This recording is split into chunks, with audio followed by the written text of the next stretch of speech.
বেলডাঙ্গার কাছে একটা ইনফরমেশন আসে যে নর্থ বেঙ্গল থেকে দুটি গাড়িতে কিছু শিডিউল্ড ওয়ান অ্যানিমেল, এটা গোল্ডেন মাঙ্কি, সেটাকে কিছু দুষ্কৃতী তারা স্মাগলিং করে আমাদের বেলডাঙ্গা থানার যে এনএইচ যেটা আছে NH-12 দিয়ে সেটাকে স্মাগলিং করে নিয়ে যাচ্ছে।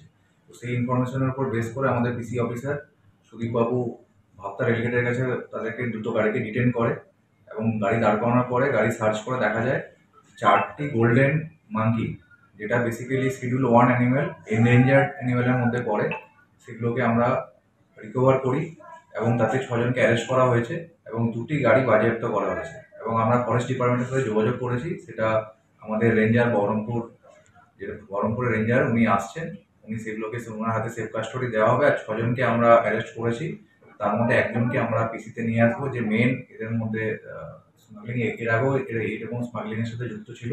তার নাম হচ্ছে মিঠু দাস, বাড়ি হচ্ছে রানামাদ, যেটা আপনার নদিয়া ডিস্ট্রিক্টের মধ্যে পড়ছে।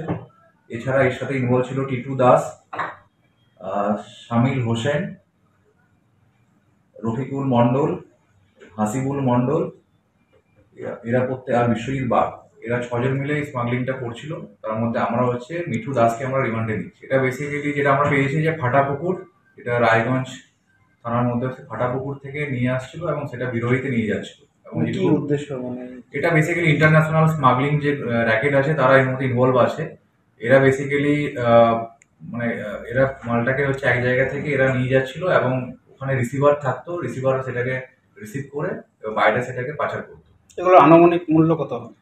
এটা বেসিক্যালি ফরেস্ট ডিপার্টমেন্টে বলতে পারবে, কিন্তু এগুলো অনেকটাই মূল্য, প্রায় কোটি টাকার উপরে ইন্টারন্যাশনাল মার্কেটে মূল্য থাকে। কারণ এটা বেসিক্যালি গোল্ডেন মাঙ্কি হচ্ছে শিডিউল্ড ওয়ান অ্যানিমেল এবং এর বিভিন্ন রকম আন্তর্জাতিক বাজারে বিভিন্ন রকম কাজে ব্যবহার করা হয়। এছাড়া বড় বড় জু যেগুলো আছে, প্রাইভেট জুতেও এগুলোকে রাখা হয়। তো এটা আমরা রিমান্ডে নিয়ে এসে আমরা ইনভেস্টিগেশন করে দেখবো যে এরা বেসিক্যালি কোন কাজে এটাকে ব্যবহার করে।